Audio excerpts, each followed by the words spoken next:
Bridget did not know it yet, but this morning, this quiet, careful morning, would be the last moment her secret belonged only to her. By nightfall, it would no longer be possible to hide. By the end of the day, something sacred between her and her husband would be tested in a way neither of them had prepared for, and whatever followed could not be undone. Bridget had both hands locked around the back of the chair before her maid, Prudence, even touched the laces, not resting them there, gripping. Her fingers were white. Her shoulders were already tense, as if her body understood the danger long before her mind allowed it a name. "Says again," Bridget said, steady but quiet. "Start again." Prudence paused behind her. The room was warm, warmer than it should have been for early morning. But Bridget's skin felt cold beneath the thin cotton of her shift. Candlelight softened the walls, but it did nothing to ease the tightness coiled beneath her ribs. "Your Grace," Prudence said carefully. "We've already—" "I know," Bridget swallowed, "but it isn't enough." Prudence's hands rested at the small of her back, unmoving. Bridget stared straight ahead, deliberately avoiding her reflection. She did not look at the bed. She did not look at the window where early light crept in like an unwelcome witness. She focused on breathing, slowly, carefully, as if control alone could undo what her body had already decided. "Can't you make it tighter?" Bridget asked. The words landed differently this time. Prudence knew it. She had dressed women for decades, nervous brides, fainting debutantes, ladies who wished to be admired, envied, reduced. This was not that. This was fear. Prudence leaned closer, lowering her voice. "Your Grace, this is not about fashion." Bridget's grip tightened. "I know exactly what it is," she said, "and that is why it must be tighter." Prudence closed her eyes briefly. There it was. Not vanity, not pride. Denial. "You cannot bind away what your body is doing," Prudence said gently. "And you cannot pretend it will stop simply because you ask it to." Bridget did not answer, because answering meant admitting it aloud, and once spoken, it could never be taken back. Behind them, the door creaked softly. Both women froze. Bridget did not turn. She knew the sound of her husband's footsteps, the rhythm, the pause at the threshold, the courtesy he always showed. Except today, the steps stopped. Then silence. Prudence's eyes flicked toward the door, then back to Bridget's reflection, pale, composed, holding herself together by sheer will. "His Grace has been awake since dawn," Prudence said carefully. The servants noticed. Bridget's jaw tightened. Humphrey had not slept well since their marriage. Everyone knew that, though no one said it aloud. He rose early, worked late, never failed in kindness, never raised his voice, never crossed a boundary he had not been invited to cross, and yet burdened by something he carried alone. "He will not come in," Bridget said. "He never does." Prudence said nothing, because that too was true. Humphrey, Duke of Niitu, did not enter his wife's bedchamber without invitation, had not once. Not since the night 3 months ago when restraint had failed them both. The night Bridget had believed they had been careful enough. She had counted the days. She had been sure. She had been wrong. Prudence took a careful breath. "Your Grace, how long do you intend to hide this?" Bridget's reflection wavered. "I don't know," she said. "Just a little longer." "That is not an answer. It is the only one I have." Prudence's fingers curled around the laces again, but this time she did not pull. "Does His Grace know?" she asked. Bridget shook her head. Quickly, not in fear. "No, we agreed," she said. "We both did. And you believed?" "That we had done what we could," Bridget finished quietly. Prudence's expression softened. Many women have believed the same. As if summoned by the words, movement stirred in the corridor. A murmur of voices. The sound of Giles, the butler, issuing instructions in his calm, measured tone. The house was awake now, watching, waiting. Bridget straightened her spine. "Tighten it," she said again. Please. Prudence hesitated only a moment longer. Then she pulled. Bridget sucked in a sharp breath, her hands slipping briefly on the chair before she found her grip again. There, Prudence said firmly. That is as far as I will go. It isn't enough. It must be. Bridget closed her eyes. Inside her, something shifted. Not pain, not yet, but a presence that refused to be ignored. The truth had settled quietly, and it was not going anywhere. Before Prudence could speak again, the door opened fully. Humphrey was there. He did not hesitate. He did not wait at the threshold. He crossed the room in 3 long strides, already dressed for the day, coat immaculate, but his eyes, light blue and searching, went straight to her. Bridget? His voice was warm, concerned. His hand came up to her cheek, thumb brushing her skin with a tenderness that made her throat tighten. I was having trouble with the stays, Bridget managed, leaning into his touch despite herself. Humphrey frowned, his gaze dropping to her waist, then back to her face. You look pale, he said, and you're cold. He stepped closer, protective, solid. I'm fine, Humphrey. Truly. You are not fine, he said gently. He looked to Prudence. Has she eaten? Not yet, Your Grace. His attention returned to Bridget. Sit down, she tried to protest. He was already guiding her to the bed, his hand lingering in her hair, smoothing a stray lock back into place. I have business with the tenants, he said quietly, eyes never leaving hers. But if you are unwell, tell me. I will stay. He would. She knew that, and that knowledge hurt more than fear ever could. No, she whispered. Go, I just need air. He studied her for a moment longer. Then he leaned down and pressed a kiss to her forehead, lingering, affectionate, unguarded. I will have the carriage readied later, he murmured. Take care of yourself. He turned to Prudence. See that she eats. Then he left. The silence he left behind was not empty. It was heavy with guilt. Bridget sagged against the bedpost, her hand rising to the place where his lips had been. He knows something is wrong, Prudence said softly. Bridget nodded. I know. And this, Prudence continued, placing a respectful hand over Bridget's stomach, will not remain hidden. Not from a man who loves you like that. Bridget covered her hand. I love him, she said, the words breaking free. And I would never break a promise I made to him. Prudence met her gaze. Then you must trust that love when the truth comes. Bridget closed her eyes. Outside, the house continued breathing. Inside, the secret waited. And somewhere down the corridor, Humphrey stopped walking just for a moment. As if he felt it too, Humphrey did not go far. He told himself he was leaving the house, told himself the tenants were waiting, that the steward would expect him, that the day required his presence elsewhere. But his steps slowed halfway down the corridor, then stopped.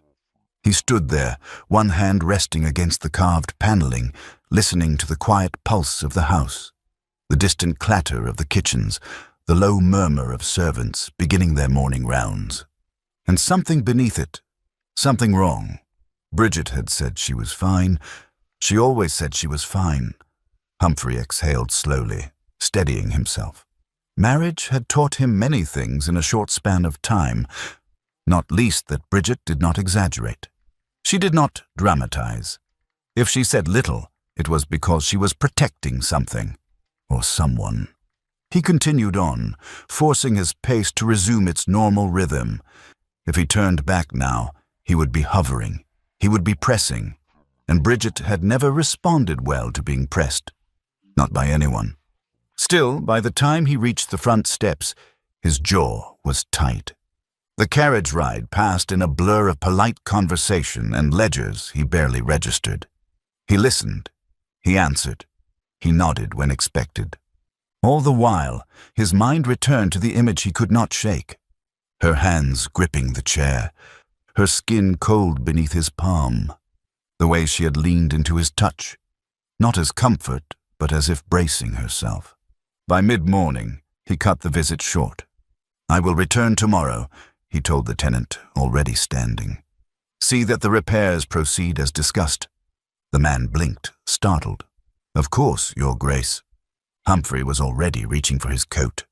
Bridget sat at the small escritoire by the window, the untouched tray of food growing cold beside her. Prudence watched her with a patience born of long service. You must eat something, Prudence said gently. I will, Bridget replied, and then did not move. Her gaze remained fixed on the gardens beyond the glass. The roses were just beginning to bud, too early for full bloom, too early for certainty, much like everything else. Your Grace, Prudence ventured. His Grace will return sooner than expected. Bridget's fingers stilled against the edge of the desk. I know. And when he does, Bridget swallowed, I will still be his wife. Prudence's expression softened. You always will be. That's not what I mean. Prudence did not press. The silence stretched until the sound of carriage wheels cut through the air. Bridget's breath caught. Too early. She stood at once, the motion sharp enough that Prudence reached out instinctively. Careful, Prudence said. I'm fine, Bridget insisted, then stopped herself. She took a slower breath, sat back down. The door downstairs opened. Humphrey's voice followed. Low, polite, unmistakably his. He was home. Bridget did not rise when he entered the room moments later. Humphrey paused in the doorway, surprised to find her seated so deliberately, her posture composed but guarded. The tray beside her had not been touched. Bridget, he said softly, you should have sent word. I would have returned sooner. You did return sooner, she replied. A flicker of something crossed his face. Not accusation, not defensiveness. Recognition. Yes, he said. I did. He crossed the room slowly, deliberately, stopped in front of her. You haven't eaten? I wasn't hungry. Humphrey did not argue. He simply reached for the teacup, testing it with his fingers. Cold, he observed. She watched him carefully now. He set the cup back down.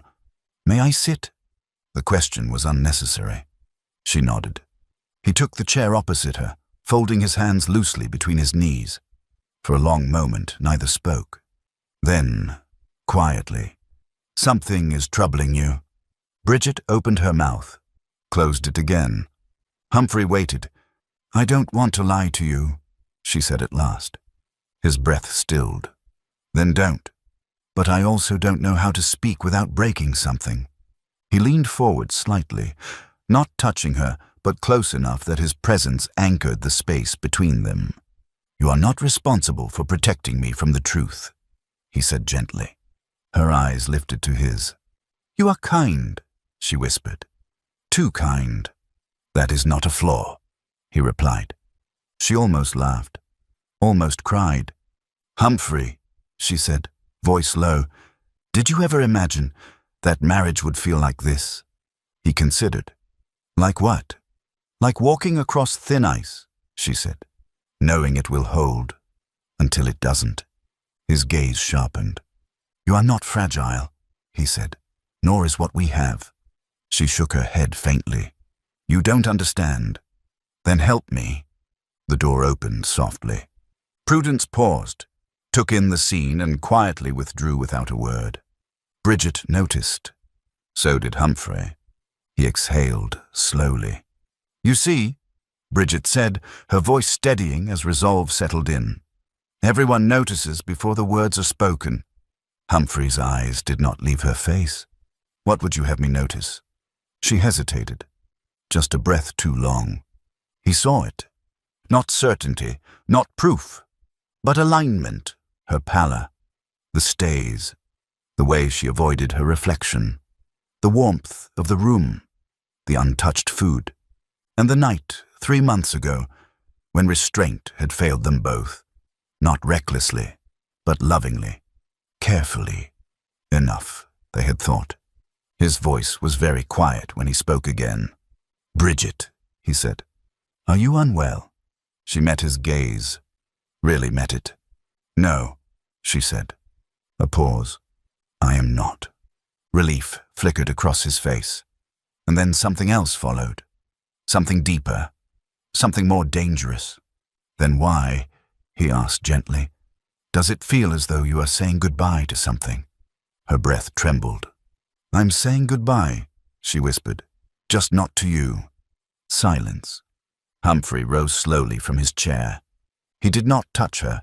He did not demand. He simply stood there, the weight of his attention unmistakable.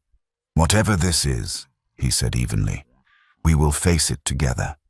Bridget's chest tightened painfully. You don't know that, she said. I married you, he replied. That was not conditional. Her eyes filled, not with fear, but with love sharp enough to hurt. Outside, the house breathed on.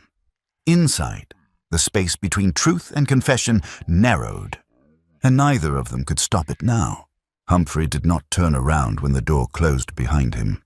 He stood in the corridor longer than was necessary, long enough for the servants to pretend not to notice, long enough for the quiet to thicken, then resumed walking as though nothing had happened at all, which was, in its way, the most dangerous lie of the morning. Bridget remained seated where he had left her. She did not move at once. Her hand rested lightly over her abdomen now. Not protectively. She was not ready for that. But unconsciously, as though her body no longer trusted her mind to remember what mattered. Prudence watched her from across the room. He nearly stayed, the maid said quietly. Bridget swallowed. Yes. And you let him go? Yes. Prudence hesitated. You did not owe him silence. Bridget lifted her gaze, eyes steady but shining. I owe him honesty, she said. And honesty is not something I can give in pieces. Prudence did not argue. Because this was not cowardice. It was restraint, and restraint, Bridget had learned, was its own form of courage.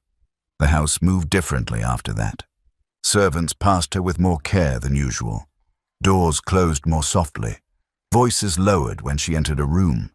Whatever Humphrey had seen in her face that morning, whatever concern he carried with him now, it had settled into the bones of the household. Bridget felt it everywhere. She took tea alone in the small sitting room overlooking the east garden, where frost still clung to the hedges like a warning. She forced herself to eat a piece of toast. She kept her posture straight. She did not vomit. That, at least, felt like a small mercy. The carriage did not leave. She noticed this when the hour passed at which Humphrey ordinarily rode out to inspect the southern tenants, when another hour followed, when the sound of hooves never came. Her chest tightened. He was staying, not for her, for something he had not yet named. That made it worse. It was just past noon when the knock came again. Not tentative this time, not uncertain.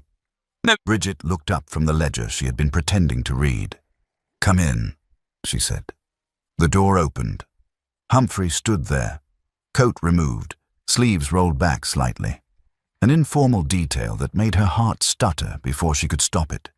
He looked as though he had tried to occupy himself and failed. I hope I'm not interrupting, he said. You're not. He glanced at the untouched tea beside her. You didn't finish. I will. He accepted that answer without comment, which somehow felt like a kindness. I was told, he said carefully, that you declined the carriage. I did. May I ask why? She hesitated.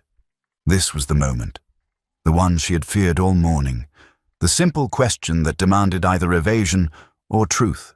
She chose neither. I wasn't certain I could tolerate the motion, she said. Humphrey went very still. Not alarmed, not accusatory. Listening. I see, he said at last. And she knew then, knew it in her bones, that he heard more than she had said. You should rest, he added quietly. I've rested. That isn't the same. Their eyes held. There was something different in his expression now. Not suspicion, not doubt. Calculation. Careful. Deliberate. The kind that weighed consequence before action. Walk with me, he said. It was not a request, but it was not an order either. Bridget stood. They did not go far. only as far as the long gallery, where tall windows admitted a pale, winter-bright light that flattened nothing and hid no one. Humphrey stopped near the center of the room. He did not face her at once. "I don't like not knowing," he said. Bridget folded her hands together, unfolded them again. "I know. And yet," he continued, turning now, "you are keeping something from me." She inhaled slowly. "Yes." He studied her face, her color, her posture, the way she held herself just a little too carefully. "This is not about the stays," he said. "No. And it is not a passing illness. No." He exhaled through his nose. Not a laugh, but something close to it. Something restrained. "You are very brave," he said. "Do you know that?" Her throat tightened. "I don't feel brave. Most people don't when they are." Silence stretched between them. This one was different, sharper, charged. "If I ask you directly," he said at last, "will you answer me?" Bridget closed her eyes. Just for a moment. Then she opened them again. "No," she said. Humphrey did not react at once. He did not raise his voice. He did not step closer. He only nodded once. "Then I won't ask," he said. The relief hit her so hard she nearly swayed. He noticed. Of course he did. His hand lifted instinctively, then stopped, hovering between them, unfinished. "I don't want to frighten you," he said quietly. "But I also won't pretend I haven't noticed what my eyes are telling me." Her pulse thundered. "And what are they telling you?" she asked, before she could stop herself. His gaze dropped. Not to her face. Lower. Only for a heartbeat. Then he looked away, as though even the act of seeing too much carried risk. "That something has changed," he said, "and that you are carrying it alone." Bridget's vision blurred. She turned slightly as though the light had become too bright. "I won't," he added, voice firmer now, "force you to speak before you're ready." She nodded, grateful beyond words. "But," he continued, and her breath caught, "I will not allow you to suffer in silence under my roof." She looked at him then, really looked, at the restraint in his shoulders, the tension in his jaw, the way he was holding himself back, not from anger, but from fear. Fear of overstepping, fear of failing her. "You are not suffering," she said softly. His mouth curved, just barely. "You are a terrible liar," he replied. That almost made her smile. Almost. Footsteps approached. Decisive. Familiar. Humphrey turned first. A servant stood at the far end of the gallery, head bowed. "Your Grace," he said, "there has been a letter." Humphrey stiffened. "From whom?" The servant hesitated. "Your mother, sir." The air shifted. Bridget felt it immediately. The way Humphrey's attention snapped away from her, control sliding back into place. "I will take it in my study," he said. The servant withdrew. Humphrey turned back to Bridget. Whatever softness had been there moments ago was now carefully contained. "I'm sorry," he said. "This cannot wait." "I understand." He hesitated. Then, because he was still Humphrey, he added, "Will you remain here?" "Yes." "I'll return," he said, "if you'll allow it." "I will." He inclined his head once, formally, and left. The moment he was gone, Bridget's knees nearly gave out. She caught herself on the window ledge, breath shallow now that she was alone. The secret pressed heavier than ever, because now she knew something she hadn't allowed herself to consider before. Humphrey was not blind, and when the truth came, when it finally had to, it would not test only her courage. It would test the careful, painful restraint he had built his life upon. And the silence between them was already beginning to strain under the weight of what it was protecting. Humphrey did not open his mother's letter at once. He stood behind the desk in his study, the seal unbroken beneath his fingers, and let the room settle around him. The fire burned low. The tall windows admitted a thin winter light that made no effort to soften anything. Ordinarily, he would have sat. Ordinarily, he would have read. Instead, he remained standing. as though the act of stillness required vigilance. Bridget's face returned to him unbidden. Not her words, not her composure, the way she had held herself too carefully, the way she had gone pale without complaint, the way her silence had felt intentional. Humphrey exhaled slowly and broke the seal. The letter was brief. His mother never indulged in excess when precision would wound more effectively. She wrote of concern, of propriety, of continuity. The word heirs appeared only once. That was enough. Humphrey folded the letter carefully and set it aside, his jaw tightening as though the paper itself carried weight beyond ink. So, that was the shape of it. He had known this question would surface eventually. It always did. What unsettled him was not the inquiry, but the way it arrived on a day already strained thin by things he could not yet name. When he left the study, he did not return immediately to Bridget. He paused in the corridor instead, one hand resting briefly against the wall as though grounding himself before moving on. Then he went to the east sitting room. Bridget stood by the window, the pale light outlining her profile. One hand rested lightly against the sill, her posture composed but not at ease. She turned when she sensed him. "You returned," she said. "I said I would." He crossed the room, stopping a careful distance away, close enough to be present, far enough not to intrude. "You should be resting," he said. Her mouth curved faintly. "You've already said that today." "And it remains true," he replied. She did not argue. He noticed that too. "I received a letter," he said. Her fingers tightened slightly against the sill. "From your mother?" "Yes." She nodded once, bracing herself. "She worries," Bridget said quietly. "She always has." Humphrey watched her as she spoke. The steadiness, the restraint, the way she met difficulty without flinching. "She worries about matters that are not hers to decide," he said. A pause. "And yet," Bridget said softly, "they are matters that weigh." "Yes," he agreed. "They do." She turned to face him fully then, her expression thoughtful. "I'm sorry if I've caused tension between you," she said. "That was never my intention." Something tightened in his chest. "You are not responsible for my mother's expectations," Humphrey said evenly, "nor for how I answer them." Her gaze flickered, not with relief, but with something closer to pain. "You carry these things alone," she said. "So do you," he replied. The silence that followed was dense, attentive, the kind that listened even when no one spoke. "Bridget," he said quietly, "this morning you chose your words very carefully." She did not deny it. "And when you told me you were not unwell," he continued, "I believed you." Her breath caught. "But," he added, voice steady, "I have been considering what you are unwell about." She inhaled slowly. "I don't want you to speculate," she said. "I won't," he replied at once. "That would be unfair." Her shoulders eased a fraction. "But I also cannot pretend," he continued, "that I feel nothing when I sense risk." She closed her eyes briefly. Only briefly. "I will tell you," she said. "I promise." His chest tightened. "Just not today." He nodded. Not because it was easy, but because it was right. "Then today," he said, "we will speak of other things." She searched his face.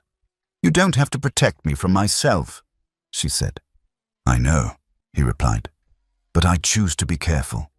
Something in her expression faltered. He stepped closer, not touching, not claiming, simply closing the distance so his presence could steady hers if she wished. "You are not alone in this house," he said. "Not in any way that matters." Her voice trembled despite herself. "You don't know what you're promising." "I know exactly what I'm promising," he said. "Patience, care, and restraint." She nodded once, twice. "Will you stay?"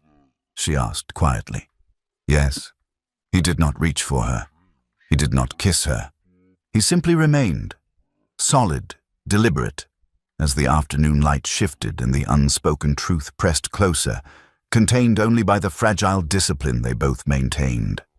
And somewhere within Humphrey, the familiar instinct to guard, to limit, to prevent, to hold back what might one day demand too much, tightened its hold once more. Not out of coldness, but out of fear learned long before Bridget had ever stood at that window. Bridget did not sleep. That, too, had become familiar. But this night carried a different weight. Not fear alone, but awareness. The kind that made even stillness feel like effort. She lay on her side, listening to the quiet rhythm of the house. Somewhere nearby, a fire shifted. A page turned. Footsteps crossed a room and paused, as though the person moving through it had reconsidered the necessity of motion at all. Humphrey was awake. He had stayed. Not in her bedchamber. Never that. But close enough that the space between them felt intentional rather than accidental. Her hand rested against the coverlet, then drifted lower, settling briefly where her body had begun to insist on being acknowledged. She stilled it there, not possessively, not protectively, only as if to remind herself that what she carried did not yet require permission to exist. Near dawn, the door opened softly. Prudence entered without knocking, her movements practiced, her expression already alert. "You're awake," she said quietly. Bridget nodded. "I never slept." Prudence set the basin down. His grace rose before the sun. He asked that you not be disturbed. A tightness gathered beneath Bridget's ribs. He shouldn't alter his day for me. Prudence's gaze lifted. He didn't ask whether he should. Bridget sat up slowly. The movement required more care than it had yesterday. She waited a breath too long before standing. Prudence noticed. "Does it pass?" she asked. "Yes," Bridget said. Then after a moment, "Eventually." That was enough honesty for the morning. Prudence helped her dress, loosening the stays just enough that Bridget could draw a full breath without calculation. "That will do," Prudence said when Bridget stiffened out of habit. Bridget nodded. "Thank you." The breakfast room was quiet when she entered.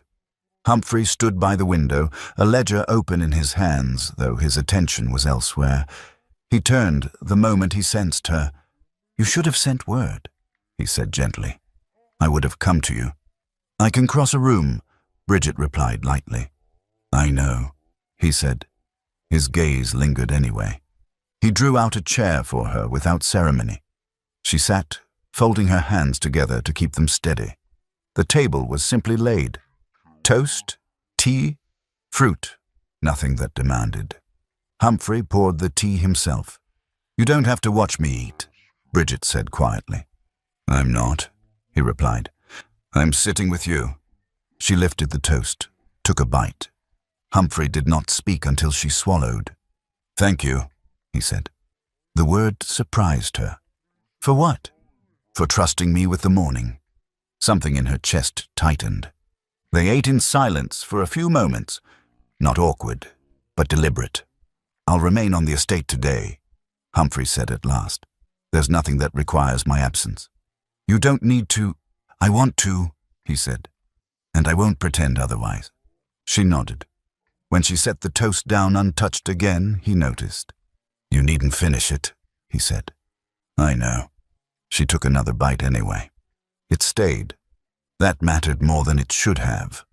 Later, when the house had settled, Humphrey found her in the east sitting room, standing by the window with one hand braced against the sill. "You should sit," he said. "I was only—" He stopped himself. "You look tired."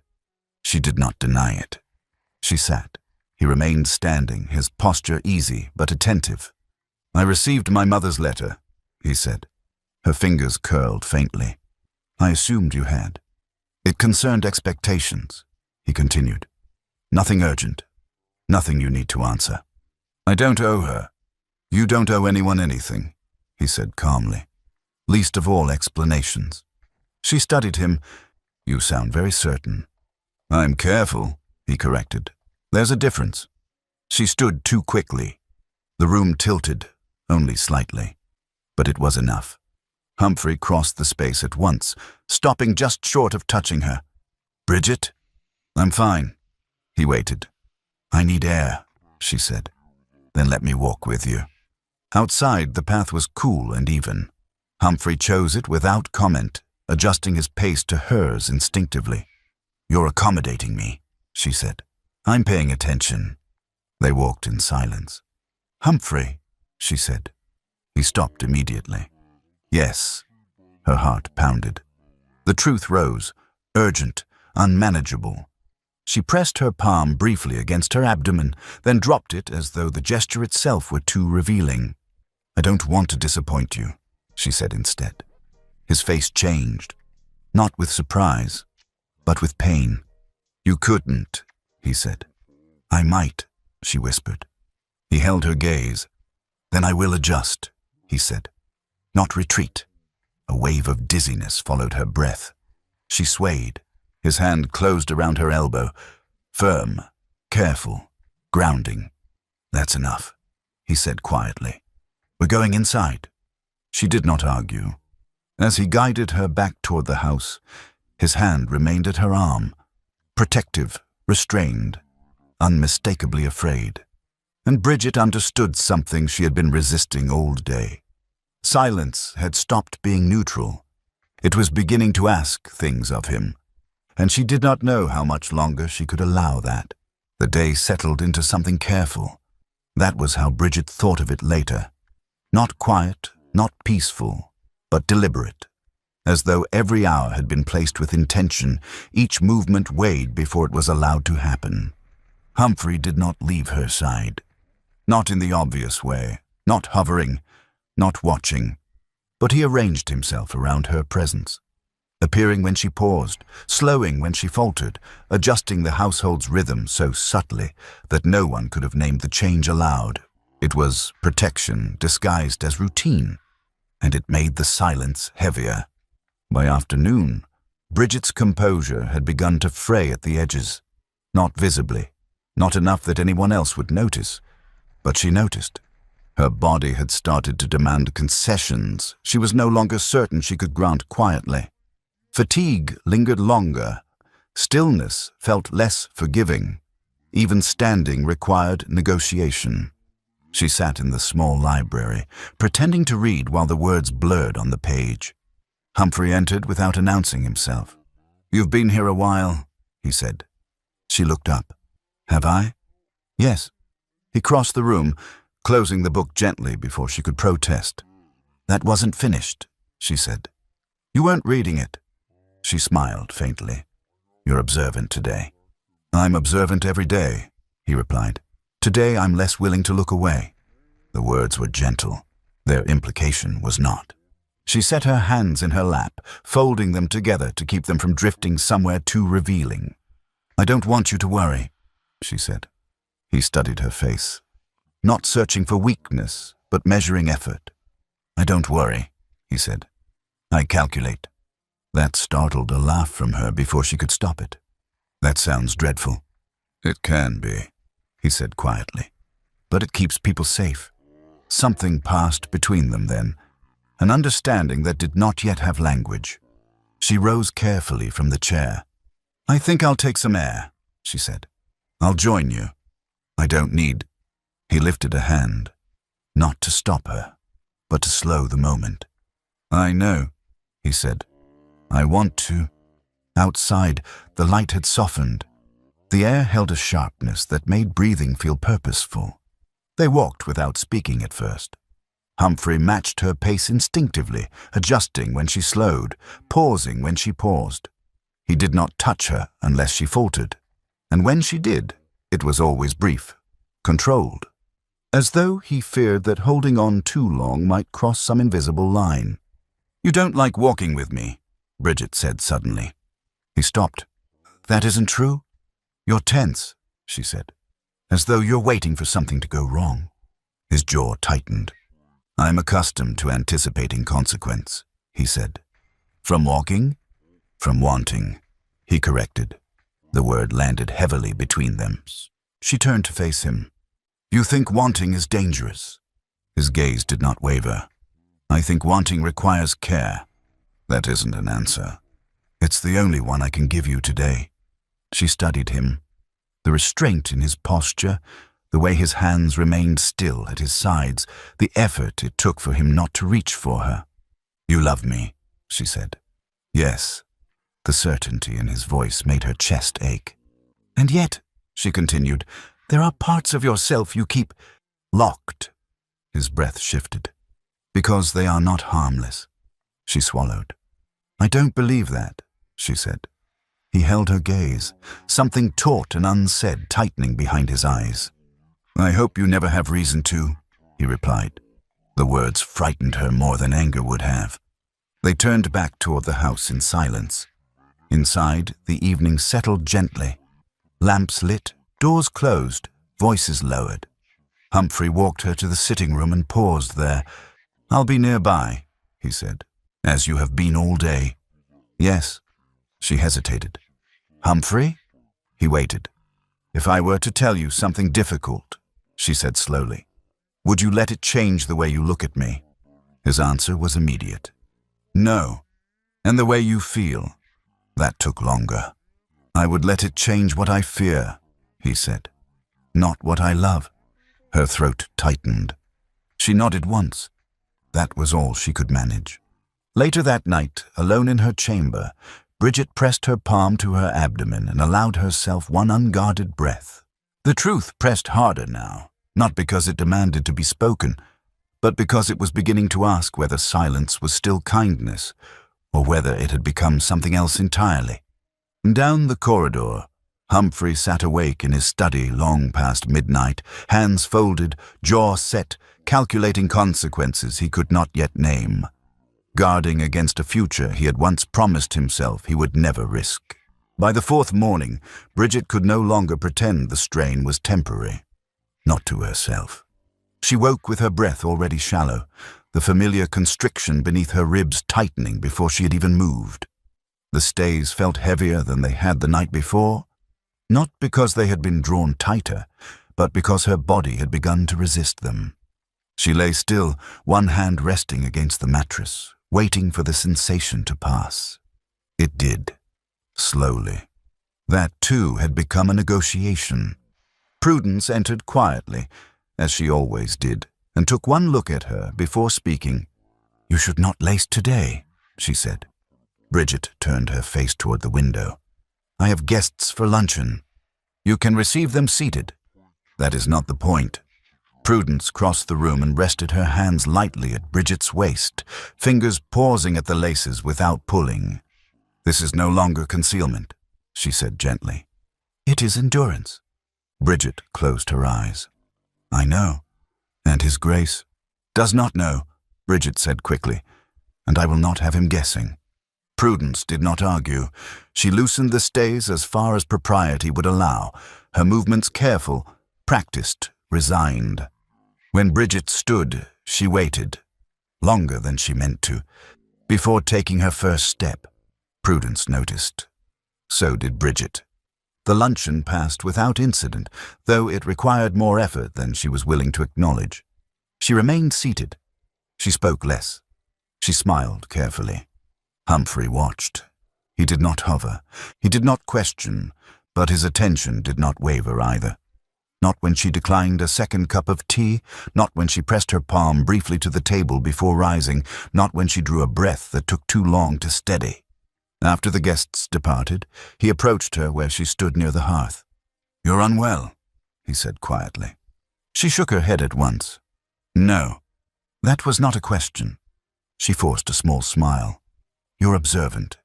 "Yes," he replied, and increasingly dissatisfied with my own restraint. Her heart stuttered. "I don't want you to push," she said. "I'm not pushing," he said. "I'm preparing." "For what?" "For the moment when silence ceases to be kind." The words landed heavily between them. "I won't have you feel responsible for me," she said. "I already do," he replied. "That is what marriage is." She looked at him then, really looked, and saw not impatience, but fear, not of her, of what might happen if he misstepped. "I need time," she said. He nodded. "Then I will give it to you. But not indefinitely," he finished quietly. Her breath caught.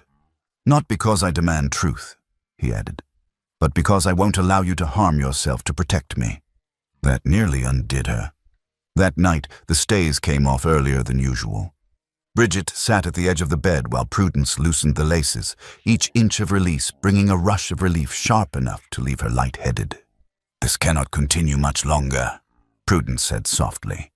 Bridget nodded, her hands braced against the mattress. "I know. And when it ends?" Bridget swallowed. "It ends with me speaking," she said. Prudence rested a hand briefly at her back. "He will listen." "Yes," Bridget whispered. "That's what frightens me." Later, alone in the dark, Bridget lay on her side and allowed herself one honest thought. Not of fear, not of consequence, but of truth. She could no longer manage this quietly. And somewhere else in the house, Humphrey stood at the window of his study, watching the lights extinguish one by one, his hands clasped behind his back as though restraint itself required posture. He had promised himself once that he would never risk this kind of future. He had kept that promise for years. Now, something in the house was testing it, and he did not know whether holding fast or letting go would cause the greater harm.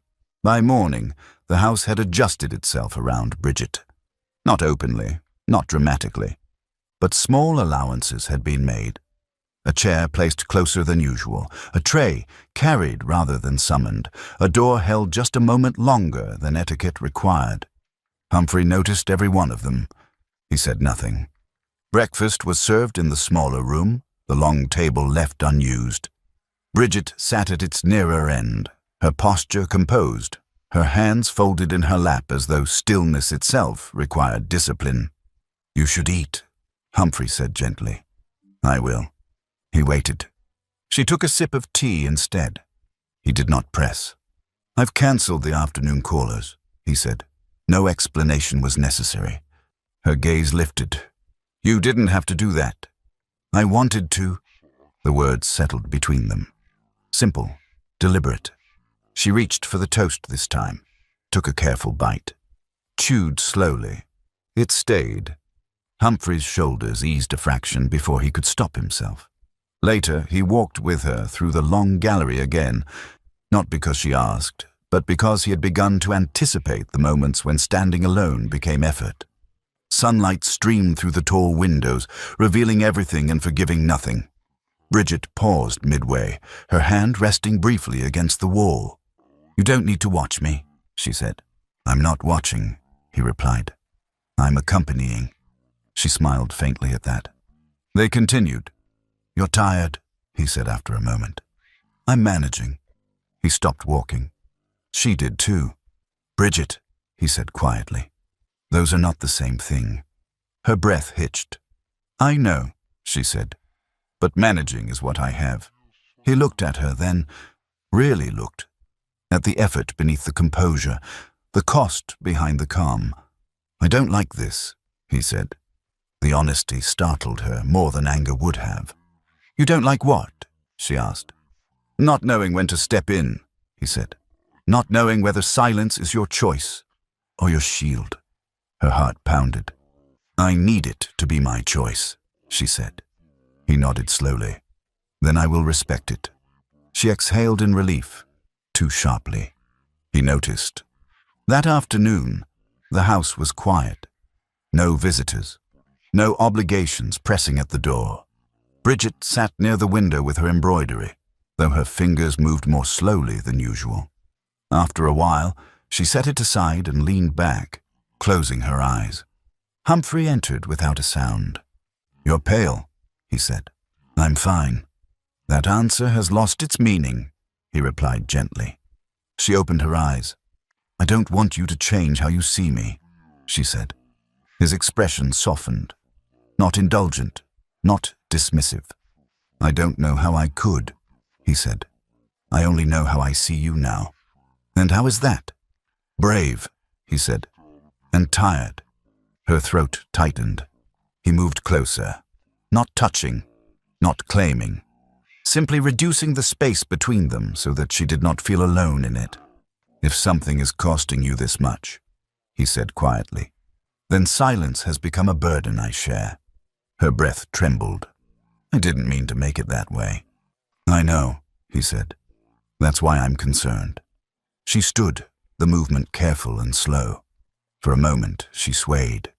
His hand came up at once, steady at her back, firm, without pressure. That's enough, he said. Sit. She obeyed, not because he commanded, but because he was right. He knelt in front of her then, lowering himself so their eyes were level. I'm not asking for answers, he said. I'm asking you to stop bearing this alone. Tears stung her eyes. Unwelcome, unplanned. I'm afraid, she whispered. Of me? No, she said quickly. Of what changes once things are said. His gaze held hers. Some changes, he said, are not losses. She shook her head faintly. You don't know that. No, he agreed, but I'm willing to find out. That night, Bridget could not sleep at all. The truth pressed close now, not as a threat, but as a presence that no longer accepted delay. And Humphrey, awake in his study, finally allowed himself to name what he had been avoiding all along. Not the fear of knowing, but the fear that knowing would demand he choose between a promise he had once made and a future he had never allowed himself to imagine. The next morning arrived without ceremony. No bells, no visitors, no change the house could point to and name. And yet something had shifted. Bridget felt it the moment she opened her eyes. Not pain, not fear, but a quiet insistence beneath her ribs that no longer tolerated denial.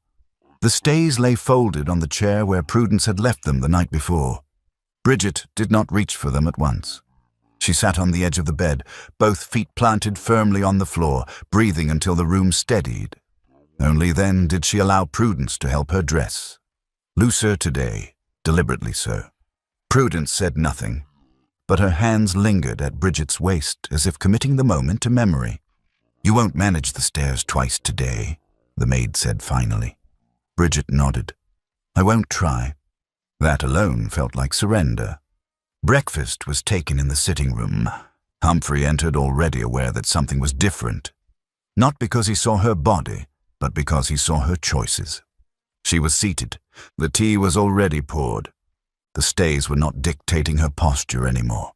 You're up early, he said. I didn't sleep, she replied. Neither had he. He took the chair opposite her, close enough that conversation did not require effort. You've changed your routine, he said. Yes. A pause. Deliberately? Yes. He studied her face. Not intrusively, not searching for answers, but registering consequence. All right, he said quietly. The word surprised her. That's all, she asked. That's enough, he replied. For now. She wrapped her fingers around the teacup, grateful for its warmth. I don't want to frighten you, she said. He smiled faintly. You're not frightening. You're asking for attention. The honesty startled her. I didn't mean to. I know, he said. That's why I'm listening. They sat in silence for a moment, the kind that held rather than avoided. Later, Humphrey did something he had not done in weeks. He cancelled his appointments entirely. No explanations, no substitutions. When Bridget noticed, she looked at him with something like alarm. You don't have to stop the world, she said. I'm not, he replied. I'm narrowing it. That afternoon, the house seemed to exhale. Bridget rested on the chaise by the window, her eyes closed, her breathing uneven but no longer forced into discipline. Humphrey remained nearby, not watching, not hovering, reading without turning the page. When she stirred, he was there. You're awake, he said. I was never fully asleep. Good, he replied. Neither was I. She shifted, then stilled. Humphrey, she said quietly. Yes. If I asked you not to leave the house tonight, he answered without hesitation. I wouldn't. Her chest tightened. And if I asked you not to ask questions, that took longer. I would try, he said honestly, but I won't promise silence if it becomes harmful. She nodded. That's fair. The word fair hung between them. Weighted, almost ironic. She reached for his hand then. Not dramatically, not urgently, just enough to feel him there. His fingers closed around hers, warm, steady, then loosened slightly as though reminding himself not to take more than she offered. "I'm close," she said suddenly. He stiffened. To what? To saying something I can't take back. His breath left him slowly. "Then don't say it until you're ready," he said. "But don't disappear inside it either." Tears pricked her eyes. "I'm afraid you'll look at me differently." He lifted her hand, not to his lips, but to rest against his chest, where his heart beat steadily beneath her palm. "I already am," he said. "Because you're asking me to stay." Her breath hitched. Outside, the light faded early. Clouds gathered without threat, only wait. As evening approached, Bridget remained where she was, her energy thinning, her composure no longer sharp enough to hide the cost of restraint. Humphrey noticed when she pressed her palm briefly to her side. He did not comment. He simply moved closer. "You don't have to endure this tonight," he said quietly. "I know," she replied. "Then choose not to." She closed her eyes. "I will," she said. "Soon." The word soon did not promise time. It promised inevitability. And Humphrey, standing at the edge of everything he had once sworn to avoid, finally understood that restraint, true restraint, was no longer about holding back. It was about choosing which truth he was willing to face first. The night did not bring rest. It brought vigilance. Bridget lay awake, listening to the house settle into its familiar rhythms, doors secured, lamps dimmed, footsteps fading one by one. Normally, the quiet soothed her. Tonight, it pressed. Her body no longer cooperated with denial. Every shift required intention. Every breath carried weight. When she finally sat up, it was not panic that moved her. It was decision. She swung her legs over the side of the bed and waited until the room steadied. The door opened softly behind her. Humphrey did not speak at once.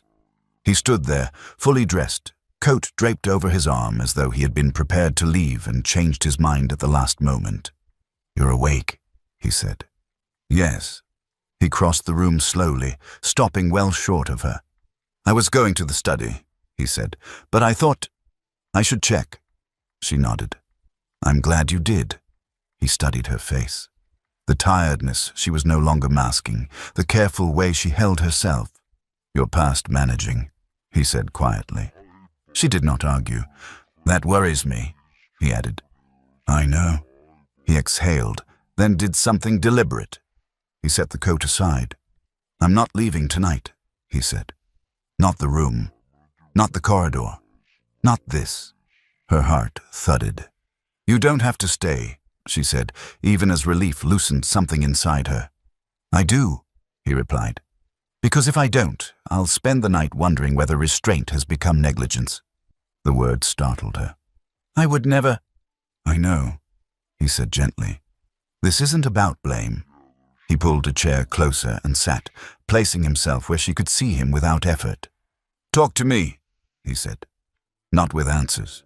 Just with truth as far as you can manage it." She looked down at her hands. "I don't know how to begin." "Then don't begin," he said.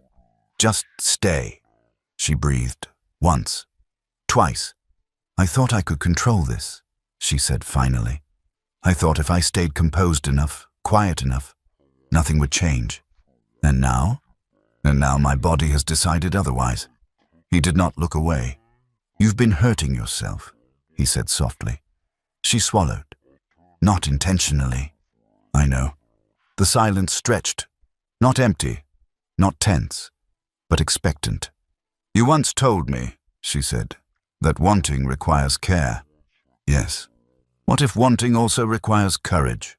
His gaze sharpened, not with alarm, but recognition. "Then courage," he said slowly, "is not acting before you're ready." She nodded.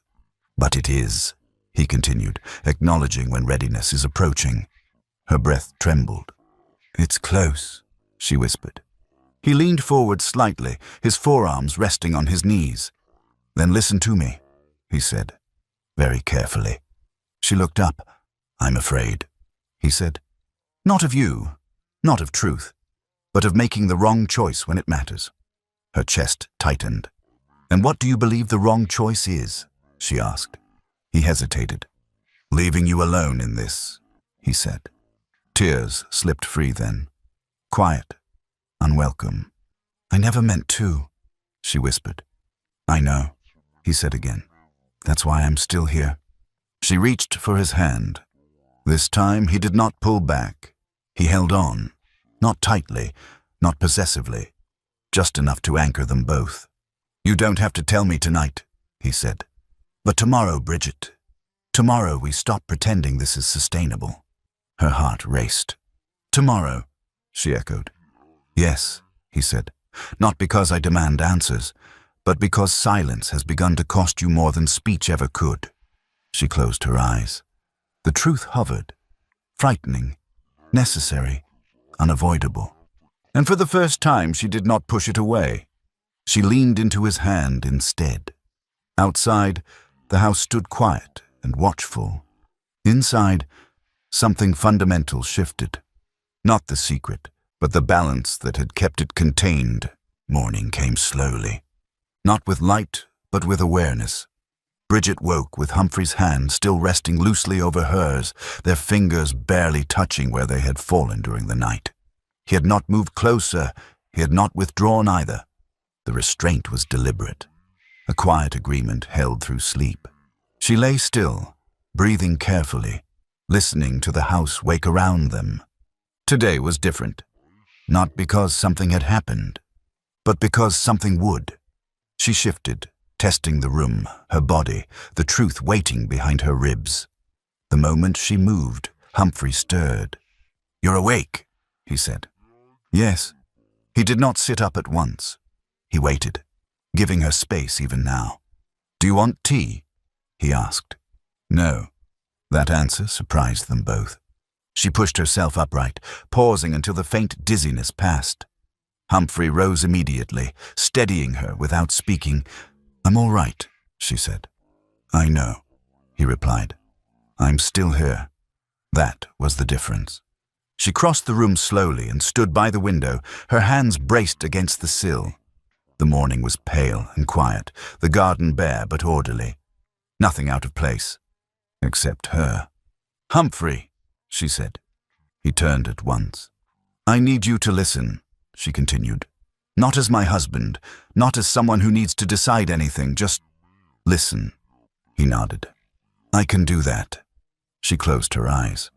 For a moment, she said nothing, not because she was hesitating, but because she was choosing her words with care, the way one does when something precious must survive being named.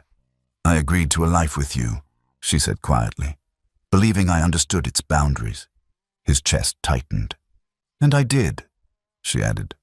"At the time." He did not interrupt. "I did not lie," she continued. "I did not betray you. But something has changed. Not in my intent, but in my body." He inhaled slowly. She turned to face him then, her expression steady despite the tremor in her hands. "I'm carrying a child," she said. The words did not shatter the room. They settled. Humphrey did not move at once. He did not step back. He did not step forward. He simply stood, as though absorbing the weight of what had been spoken required stillness. "A child," he repeated. "Yes." Silence followed. Not emptiness, but recalibration. Bridget watched his face carefully, bracing herself for something, anything. But what she saw instead was restraint tightening into focus. Not rejection, not disbelief. Fear, not of her, of consequence. "I didn't plan this," she said quickly. "I didn't ignore what you asked of me. I believed we were careful enough." "I know," he said at once. That single sentence nearly undid her. "I wanted to tell you sooner," she continued, "but I was afraid that the truth would change how you looked at me." His voice was quiet when he answered. "It has." Her heart dropped. "And how?" she asked. "With concern," he said. "With responsibility. With fear I didn't expect." She swallowed. but not with disappointment. Tears stung her eyes. "You don't have to decide anything now," she said. "I'm not asking for reassurance. I just couldn't carry this alone anymore." He crossed the space between them then, not quickly, not urgently, and stopped an arm's length away. "You should never have been alone," he said. She shook her head. "I chose the silence, and I allowed it," he replied. "That was my mistake." She looked at him sharply. "This isn't your fault." "No," he agreed, "but it is my responsibility now." She searched his face. "You're afraid?" "Yes," he said, "but not of the child." Her breath caught. "Of what then?" He hesitated, just long enough for her to see that the answer was not ready. "Of what this asks of me," he said finally, "and of whether I'm strong enough to answer it well." That honesty steadied her more than comfort ever could. "I don't expect you to resolve this today," she said. He nodded. "Good, because I can't." A fragile smile touched her lips. "But," he continued, voice firming, "I will not retreat from you, and I will not pretend this is something to endure rather than face." She nodded, tears slipping free now. "Thank you for telling me," he said. Not because it was easy, but because it was necessary. He did not touch her belly. He did not speak of the future. He simply reached for her hand and held it, openly, deliberately, as though acknowledging that whatever came next would be faced together. Outside, the house went on breathing. Inside, the silence finally broke, not with answers, but with truth spoken and received. And that was enough. They did not speak of it at first, not over breakfast, not as the morning light shifted across the windows, not even when Humphrey cancelled the rest of the day with a single, decisive instruction that required no explanation. They moved carefully around the truth, not avoiding it, but allowing it to settle into the shape of the room. Bridget rested on the chaise by the window, her breathing easier now that she had stopped negotiating every movement. Humphrey remained nearby, a presence rather than a sentinel, his attention steady but not consuming. When he finally spoke, it was not to begin where the story ended. It was to begin where it had never been allowed to start. "There is something you do not know about me," he said quietly. She did not look up at once. "I suspected as much," she replied. He nodded. "You were right too." She turned then, watching him carefully. "Is this something you're ready to say?" He considered the question with the seriousness it deserved. "Yes," he said. "Not because it's easy, but because I can no longer pretend it isn't relevant." She waited. "My family experienced a loss," he began. His voice was steady, but his hands had stilled completely at his sides. "Some years ago." Her breath caught, but she did not interrupt. "It changed us," he continued. "Not all at once. Not in a way that could be contained to one moment. It spread, quietly, into habits, decisions, promises." Her chest tightened at the word. "Promises made in grief," he said, as though reading her thoughts. "They carry more weight than they should." She nodded once. "There was a child," he said. The words landed softly and irrevocably. Bridget's hand curled against the cushion beneath her. "He was loved," Humphrey continued, "deeply. And when he was lost, the damage was not confined to the moment of loss." His voice shifted then, not breaking but thinning, as though it were being drawn through memory rather than sound. "I survived it," he said. "Others did not, in the same way." She did not ask how. She understood that this was not the part he could give her yet. "I learned," he went on, "that closeness carries risk, that wanting something too fiercely can make you careless, or worse, responsible." Her heart ached. "And so," he said, "I chose restraint, not because I believed love was dangerous, but because I believed I was." The honesty stole her breath. "You're not," she said instinctively. He met her gaze. "I know that now, intellectually and emotionally. That," he said, "is still catching up." She reached for him then, not his hand, but his sleeve. Grounding, deliberate. "You didn't tell me," she said softly, "and yet you shaped our life around it." "Yes." "Why?" He hesitated. "Because grief doesn't ask permission," he said, "and because I didn't trust myself to speak of it without letting it decide for me." She absorbed that in silence. "You never gave me the choice," she said at last. "No," he agreed. "I didn't." The admission carried no defense. "And yet," she continued, "you didn't deny me love." "No. Or care. Never." She studied him, the restraint that had once felt impenetrable now revealing its seams. "You were protecting," she said, "even when protection became a kind of silence." "Yes." She exhaled slowly. "I wish I had known," she said. "So do I," he replied. "But I don't regret loving you as fully as I knew how." Her eyes stung. "Does knowing change how you see me?" he asked quietly. She shook her head. "It changes how I see your fear." He nodded, something easing in his shoulders. "There is more," he said, "but not all of it belongs to today." She accepted that. "And what belongs to today?" she asked. He stepped closer, not closing the space entirely, but enough that his presence was unmistakable. "Choosing not to let old grief dictate new life," he said, "even if I'm still learning how." She held his gaze. "You don't have to be certain," she said. "You just have to be honest." He considered her words. Then, carefully, he placed his hand over hers. Not on her abdomen, not claiming what lay beneath, simply anchoring himself to her. "I'm afraid," he said. "I know. But I am also," he added, "willing." That was not a promise. It was something braver. Outside, the house settled into afternoon quiet, as though holding its breath. Inside, the past had finally been named. Not to accuse, not to wound, but to loosen its grip. And somewhere beyond the walls, the weight of unresolved grief stirred, preparing, at last, to be seen. Henrietta arrived without ceremony. No announcement, no pause for permission. The sound of her carriage had barely settled before she was inside the house, removing her gloves with hands that did not quite stop trembling. Travel had not softened her. If anything, it had sharpened her, drawn her lines tight with effort rather than age. Humphrey was the one who met her. Bridget watched from the upper landing, one hand resting on the banister, her body heavy in a way she no longer attempted to disguise.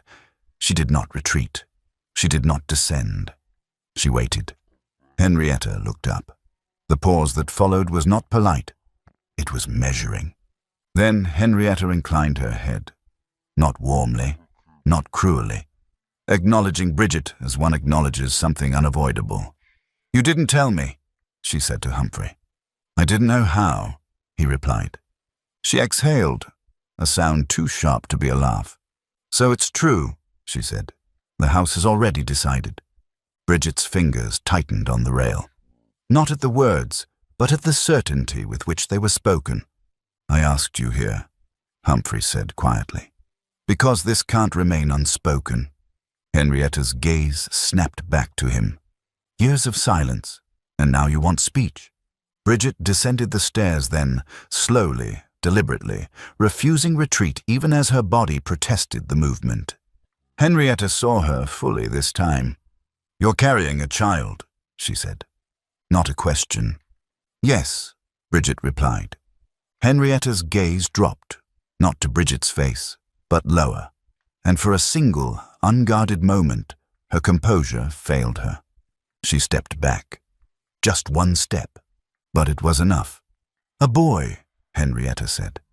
Bridget did not know how she knew. "Yes." The room tightened. Henrietta turned sharply away, one hand braced against the back of a chair as though the air itself had thickened. "You promised me," she said to Humphrey. "You swore." "I did," he replied. "You looked at what was left of me," she continued, her voice straining now.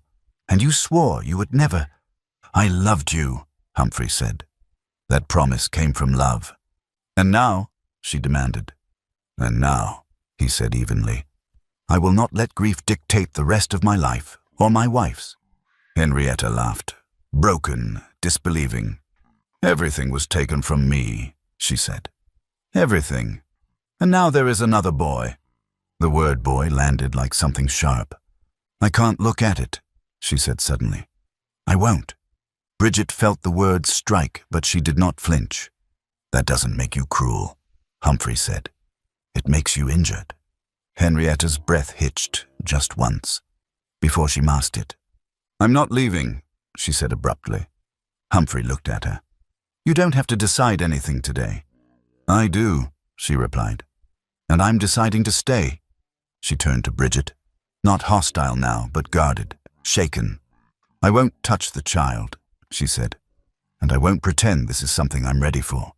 "I wouldn't ask you to," Bridget replied. Henrietta studied her for a long moment, then nodded once, sharply, as though accepting terms she did not like but could not refuse. She left the room soon after, not fleeing, not healed, but no longer pretending distance was possible.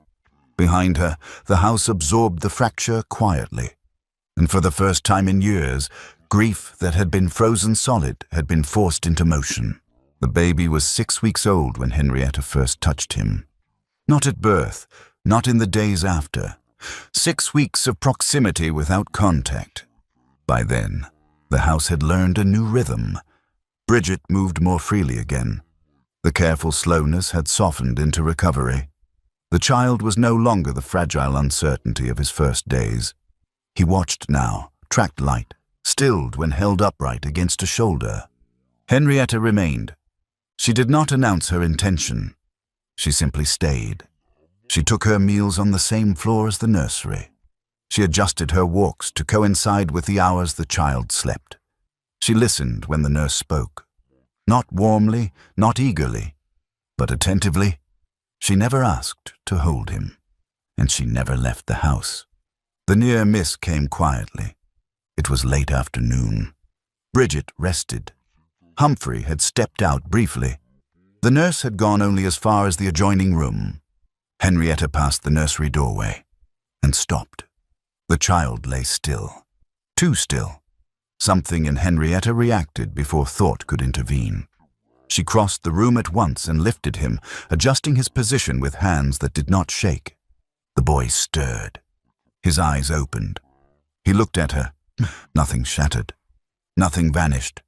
He simply breathed, steadier now, his small fingers curling reflexively against her sleeve. Henrietta closed her eyes. When she opened them again, she did not move away. "He needs to be upright," she said quietly when the nurse returned. "Just like this." After that, she did not retreat. She did not claim him. She did not speak of love. But she noticed everything. If the room was too warm, if the light was too sharp, if the child slept too long or not long enough, care disguised as vigilance. Weeks passed. The first time she left the room while Humphrey held the baby, she did not watch him do it.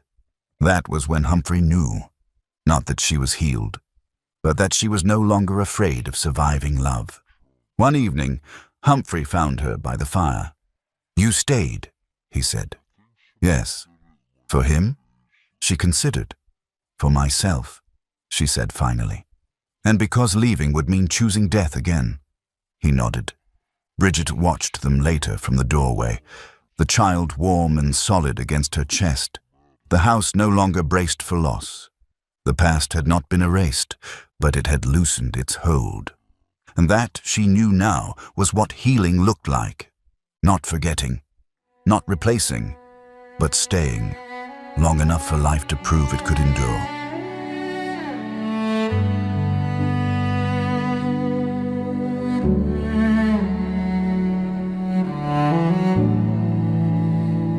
I loved you before the sky went dark, before the silence learned our names. I felt the weight upon my heart, but never questioned why I stayed. I loved you when I couldn't speak, when truth felt sharper than the pain. I carried storms you couldn't see, afraid my grief would make you break. This was love in the storm, not love after it passed, not a promise made easy, but a vow meant to last. When the world shook our ground and we trembled inside, I loved you in the storm, I loved you. I kept my fear inside my chest, not to deceive, but to protect. I thought if I could carry this, your heart would never feel the wreck. And I kept ghosts behind my eyes, believing distance was my care. I thought restraint would keep us safe if love was handled like a prayer.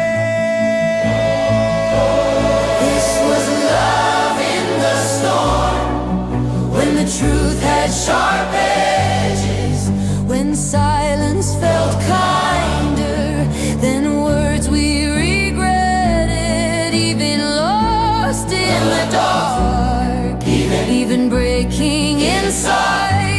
I loved you in the storm, I loved you all the time.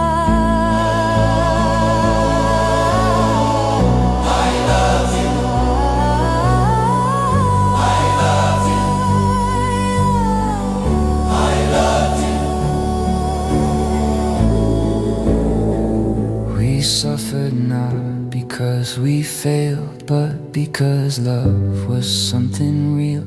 Some hearts don't break from lack of care, they break from feeling far too deep. I never stopped loving you, not for a breath, not for a doubt. Even when fear was all I knew, my love was never walking out. Love doesn't leave when the sky falls down, it doesn't vanish when we're afraid. It waits in the wreckage, steady and sound, until truth finds the courage to stay. This was love in the storm, when we couldn't see through, when we hurt each other, trying not to, and the night held its breath while our hearts learned to fight. I loved you in the storm, I loved you every night. Now the storm has lost its hold, but love was never what it took. It lived through every breaking wave, it never needed calm to stay. This is love after the storm, still the first and the last, from the first breath of love to the last breath we draw.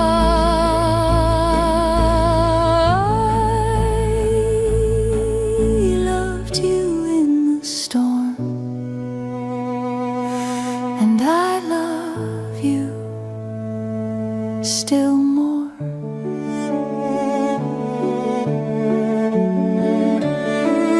Before the truth, before the